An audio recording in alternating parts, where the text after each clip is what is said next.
ప్రపంచమంతా ఆర్థిక సంక్షోభం నుండి అందరి జీడిపిలు పడిపోతూ ఉంటే ఒక భారతదేశపు జీడిపి రేట్ మాత్రం పెరుగుతూ ఉంది. ఇప్పుడు ప్రపంచంలో నెంబర్ 1 గ్రోత్ రేటు వాస్తవంగా ఏడాది 6.2 నుంచి 6.5 మధ్యన గ్రోత్ రేట్ ఉంటుందని అందరూ కూడా అంచనా వేశారు. మూడీస్ కావచ్చు, ఫించ్ కావచ్చు, అందరూ కూడా.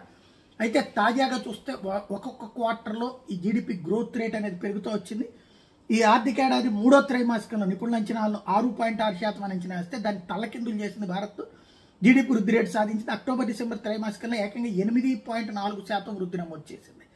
అంతకుముందు ఏడాది ఈ వృద్ధి రేటు 8.1% ఉంది లాస్ట్ ఇయర్ వచ్చేటప్పటికి. ఇప్పుడు 8.4. మరోవైపు తొలి త్రైమాసికంలో 7.8, అలాగే 8.2కి మారింది. Q2లో 7.6గా ఉన్నటువంటి వృద్ధి 8.1కి కేంద్రం సవరించింది. ఇక మొత్తంగా ఈ ఆర్థిక ఏడాది జీడిపి వృద్ధి అంచనా 7 నుంచి 7.6% పెరగబోతుంది. అంటే ఇంతకుముందు 6.2 ఈ రేంజ్లో అంచనా వేసింది, ఏకంగా 7.6కి పెరుగుతోంది.